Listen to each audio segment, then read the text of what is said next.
It's the book of Habakkuk 2 verse 1. I will stand upon my watch and set me upon the tower, and will watch to see what he will say unto me, and what I shall answer when I am reproved. Verse 2, I am the Lord Yahweh, answer me, and the Lord Yahweh answer me, and said, write the vision, and make it plain upon tables, that he may run that readeth it. For the vision is yet for an appointed time, but at the end it shall speak, and not lie. Though it tarry, wait for it, because it will surely come. It will not tarry. All right, first and foremost, we give all honor, glory, and praises to Yahweh, Bahashem, Yahweh Shai, Bahashem, Rakakadash. Double honors to the elders and apostle Grand Millstone who rule well. All right, Shalom to those hopefully like men that scattered abroad, pushing this truth for all sincerity. All right, and Shalom to those few sisters that's getting the orders at these last days as well. All right, my name is Salakin Amon. Coming at you with a quick video and just letting you know that hey, we're pushing, right? Prophecy is pushing to the MOTB, right? That Revelation 13 verse 9. And I want to bring up the picture, that I had, when I went to Walmart to grab a couple grab some groceries, right? But it says no cash payments, right? The dollars is already not shit, right? But it's coming to a point where you cannot use it to buy anything, right? It will be worthless, completely worthless, right? So I want to go back to that precept, right? In the book of Habakkuk, right? Because hey, we're the servants, the prophets that's standing upon our watch, man, giving you that distinct sound, right, of that ram's horn, right, letting you know that hey, trouble is coming, you know. Trouble is coming, bad times we are slowly approaching, right? The enemy is coming to the gate, you know. But it says, I'm sorry, at verse 2, it says Habakkuk 2 and 2, and the Lord answered me and said, write the vision and make it plain upon tables that he may run that readeth it, right? Because that's what we doing, right? Start off with the head apostles, right? They broke this down and what? We ran to it, man. They made it so plain. It makes sense. You got to be, man, just brain dead to not understand what's actually going on, man. Right? That's why it says, blessed is he that readeth and get understanding. In the book of Revelation, I think 1 and 3. All right. But he says, write the vision and make it plain. And that vision is these prophecies, man. Right. And the major one that we heading into, right, is that MOTB, that incision, that grain of rice, man. Right. When you look up all these words, man, it tells you clear as day. It's an incision, right? It ain't no damn. That's like no, I ain't in tune to what these other camps be saying awfully because you only want to stick to me, which is all praises to that. But it's not nothing other than right that grain of rice, that incision that goes inside the flesh, right? But it says, and the Lord answered me and said, write the vision and make it plain upon tables, that he may run that readeth it. Right, we're breaking it down daily, weekly, telling you about the how Esau's coming in. He wants to be all eyes, right? You want to be like an owl, right? 360. He only know you at all times, right? I seen a little article that's saying like I think it was Bill Gates saying that he want to monitor your health, make sure you're on point. Well, that is a lie. You got you got history to back that up. You got the Tuskegee experiment, which was a good example. Gave all them men syphilis, man. All right. But the point is, never trust thy enemy. It says, for the vision is yet for an appointed time, but at the end it shall speak and not lie. Right? What's going to speak and not lie? This prophecy, right? This prophecy that a lot of people don't even believe that's going to actually come forth. Right? Some people believe it's not going to happen in this lifetime. Crazy talking. It says, for the vision is yet for an appointed time, right? When it's appointed, all right, it's a scheduled time. It's just like when the C-19 popped up, it was a scheduled time. It was just boom. All right, this what we on now. Jobs. Hey, if you ain't got the jab shot, you couldn't really come to work. Right? But it says, for the vision is yet for an appointed time, but at the end it shall speak, right? And not lie, meaning it's gonna go into effect. Though it tarry, right? Because it feels as if it's taking forever. It says, though it tarry, wait for it, because it will surely come. It will not tarry, right? And what we see now is the word that sums it up gradually. We see it, we see the progress of it, right? And I want to just pull the definition up for the word gradually. I already had it up. But a good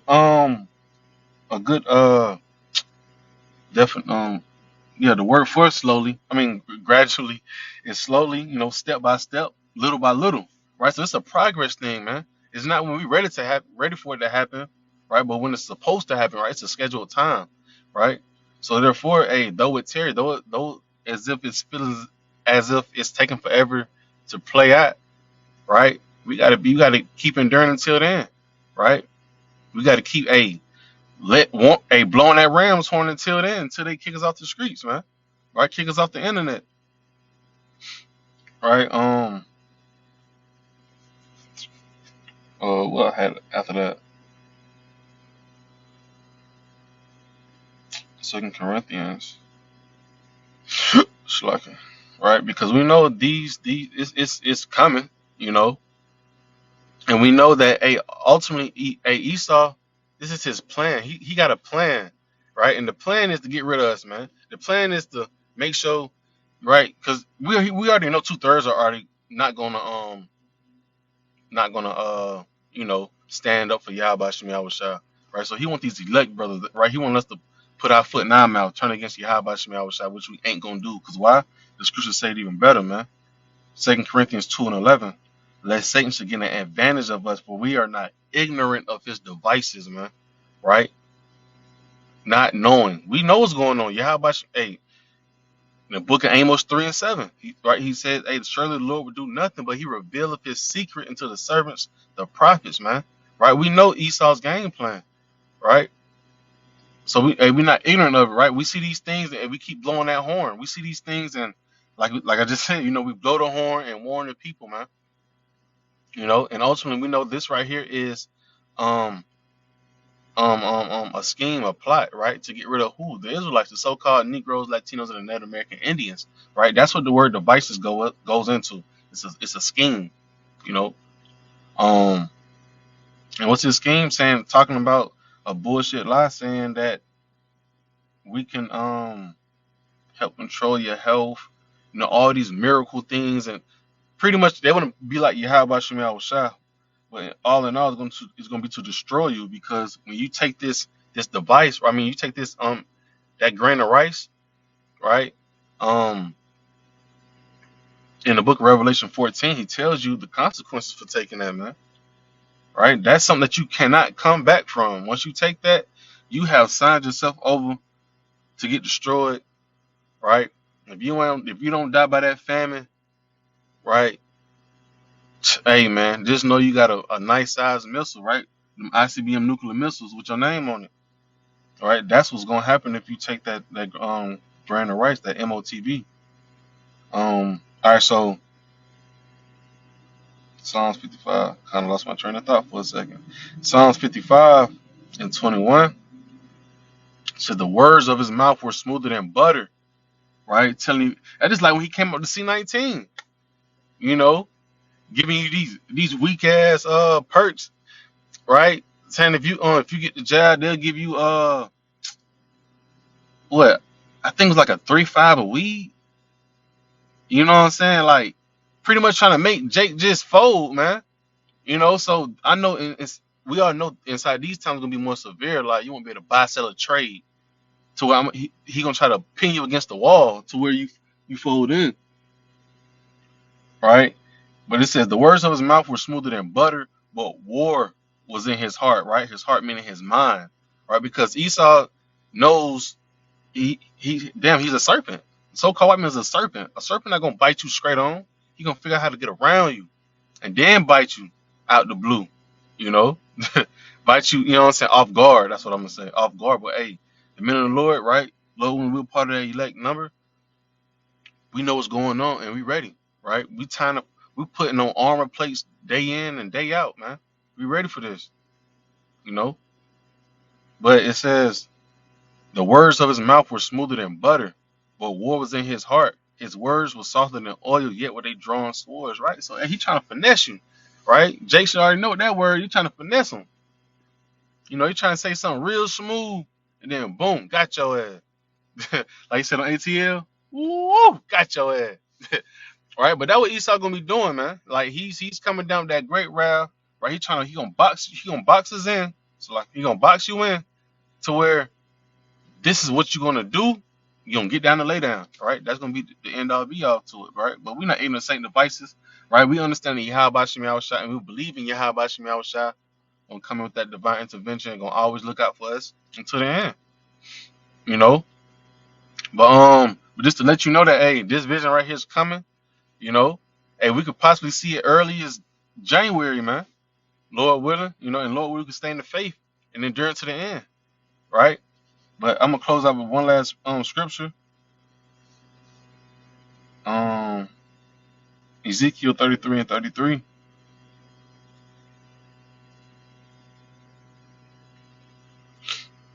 Ezekiel 33, verse 33. It says, and when this come to pass, lo, it will come, then shall they know that a prophet have been among them, right?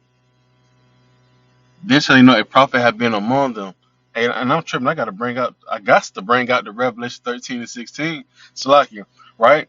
But it says, hey, when these things come to pass, then shall they know a prophet have been among them, right? But hey, it's gonna be too late. You know what I'm saying? It's gonna be too late because hey, it goes back to the little I don't want to say it's like a story, but the little thing with the two frogs inside the boiling pot. You know, I want to grab that just to show you, like, you know, our people is gonna be too late to jump out the pot, right? That the water gonna be boiling by then. It's too late, right? Because you know when it comes to I just pull it up. You know, I read with it. Frog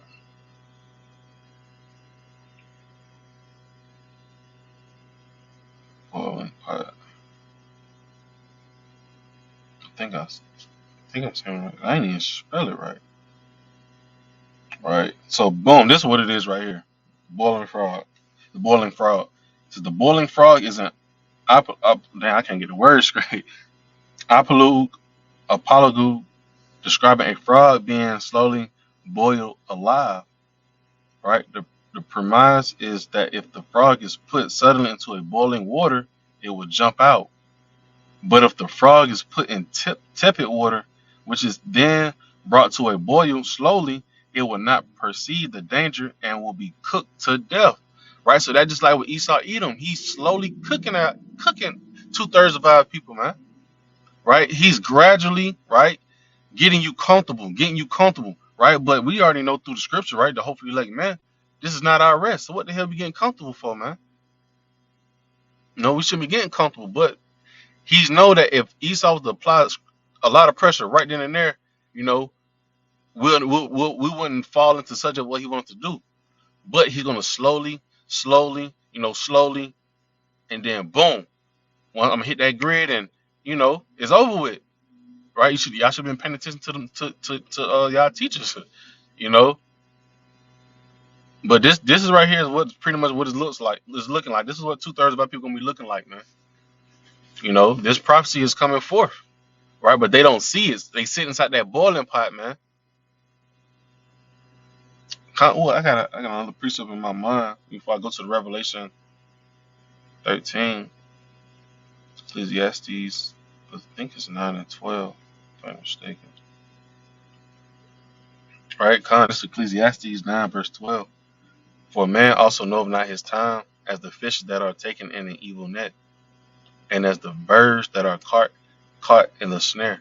Right, it's a trap. Um, so are the sons of men snared in an evil time, when it follows suddenly upon them. Right, and how I like to use it is that's like back in the days, down south folks, you know what I'm saying, you go fishing with a whole net, you know what I'm saying, and you try to get as many fish as you can with that one net. Instead of just using a fishing rod, you only get one fish, right? So I see it as like, Esau Edom. He's that net. He's trying to throw it over a lot of Israel, man. And Israel don't even know it. Like if you got a school of fish down there, once that net is being thrown, that the fish is not gonna really um know that a net is over them until what? That meant, hey, that fisher goddamn close that net real tight and bring it up out the water. You know, they gonna be fucked up, right? They wasn't watching, they wasn't observing nothing, man. So that was just something symbolic to what the boiling frog, man. Our people gonna be snared inside of an evil time. They're gonna be trapped inside of an evil time because they gonna fall for what Esau Edom has to give. Right? Let's write the book of Revelation 13 and 16. It says, and he calls of all, both small and great, rich and poor, free and bond, to receive a mark in their right hand or in their forehead, and that no man might buy or sell, save he that had the mark or the name of the beast or the number of his name. And when you go to certain stores, like I say, Walmart, they showing you no cash payments. You got restaurants saying we're a cashless restaurant. You know what I'm saying? I know you got a brother's probably seen it already as well, but I know it's a certain Walgreens on the east side. They actually have the doors to where you can't open the door if it's locked, and the only way you be able to unlock it is if you used to wave your hand over the sensor. But we already see the setup, right? In a minute, it's gonna be to where you gotta have that grain of rice to unlock it, right? Just to be able to get a selection of soda to drink, you know. But it says, and he calls of all, both small and great, rich and poor, free and bond, right? From the highest celebrity to the poorest person. Right? This right is gonna be a worldwide event, man. And they want all people to have this. They want all eyes on everyone, right? To receive a mark in their right hand or in their foreheads, and that no man might buy or sell, save he that had the mark or the name of the beast or the number of his name. And you won't be able to go to work, man. You won't be able to work out. You know, you'll be cut off from society, man. Right? But we're not worrying about it because Yahweh Shemel Shah gonna guide us. We believe that 144%. You know what I'm saying? But all in all, I just want to bring that out through the spirit, and Lord willing, it's edifying, and just understand that, hey, we're gradually coming to that time like never before, man, to where we're going to depend on Yahweh Shemel Shah, which is a beautiful thing. That we do it now, but hey, even more in those times, right? But until next time, we say Shalom. Hey, Abba Baba.